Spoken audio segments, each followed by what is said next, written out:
जिस नारी के ऊपर पितरों की छाया होती है, घर के बुजुर्गों की, घर के पूर्वजों की छाया होती है, ध्यान देना, वही व्रत श्रेष्ठता से कर पाती है। व्रत की श्रेष्ठता उसमें अपने आप आ जाती है। अगर उसके साथ में अगर पितरों की कृपा है, तो पूर्वजों का अगर आशीर्वाद है, तो व्रत वो अच्छे से कर सकेगी।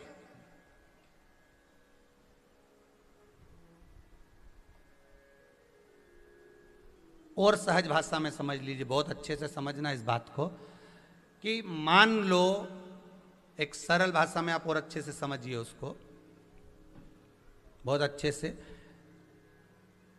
कि जिस व्रत के दिन आपका उपवास है, सोमवार का, मंगलवार का, बुधवार का, गुरुवार का, तीज का, चतुर्थी का, पंचमी का, छठ का, किसी का भी अगर आपका व्रत है, और उस व्रत वाले दिन यदि आपको क्रोध आ रहा है, व्रत वाले दिन अगर आपकी प्रवृत्ति चिड़चिड़ी हो रही है, क्रोध आ रहा है, अपशब्द निकल रहे हैं, और रोना आ रहा है, क्रोध आ रहा है, बहुत सारे परेशानी उसी दिन तुम्हारे सामने आ रही है, समझ लेना कि तुम्हारे घर के पितृ भूखे जरूर है, अन्न भाग मांग रहे हैं।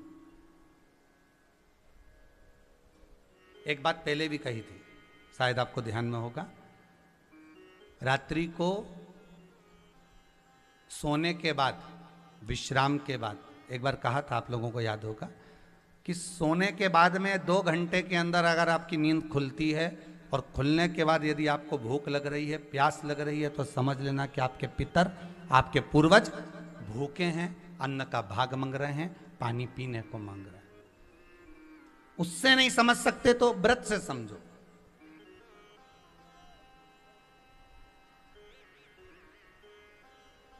व्रत से समझ लो। मान लो आपने व्रत किया और आपकी प्रवृत्ति चिड़चिड़ हो रही है, क्रोध आ रहा है, अपशब्द निकल रहे हैं, ताने निकल रहे हैं, या कोई कुछ कहकर चले गया, और आपकी आंखों में अश्रु भर रहे हैं, आपकी आंखों में आंसू आ रहे हैं, तो वो श्रेष्ठ व्रत नहीं हो सकता, उसमें दुख है।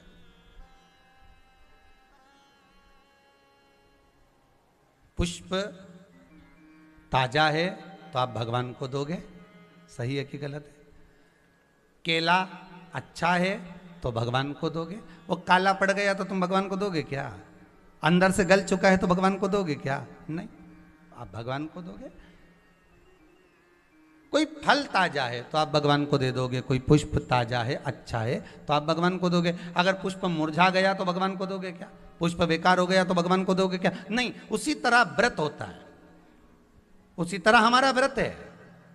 जिस व्रत में हमको क्रोध आ रहा है, जिस व्रत में हम चिड़चिड़े हो रहे हैं, जिस व्रत में हम अपशब्द कर रहे हैं, जिस व्रत में हमको रोना आ रहा है, जिस व्रत में हम किसी की बात का ठेस हमको पहुंच रहा है और हम क्रोधित हो गए, हम रो दिए, हम चिड़चिड़ हो गए, समझ लेना वो फूल मुरझा चुका है, वो व्रत तुम्हारा बेकार हो चुका है, उसको भगवान स्वीकार नहीं करेगा।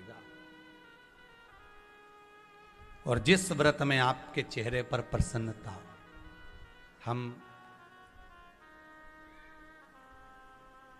इस व्यासपीठ से कहना चाहेंगे कि जितने भी यजमान यहाँ कथा करवाने आते हैं, जितने भी यजमान यहाँ पहुँचते हैं या ऑनलाइन वहीं से बैठकर पूजन कर कर कथा करवाते हैं, हम उनको भी कहते हैं कि 7 दिन की आपकी शिव महापुराण की कथा है, 5 दिन की आपकी शिव महापुराण की कथा है, 9 दिन की आपकी शिव महापुराण की कथा है। शंकर की कथा, चाहे भागवत कथा हो, चाहे रामायण कथा हो, रामचरितमानस हो, चाहे गीता हो, जिस पुराण को आप बचवा रहे हो, जिस पुराण को आप करवा रहे हो, जो करवाने वाला होता है उसके चेहरे पर स्माइल होना चाहिए, प्रसन्नता होना चाहिए।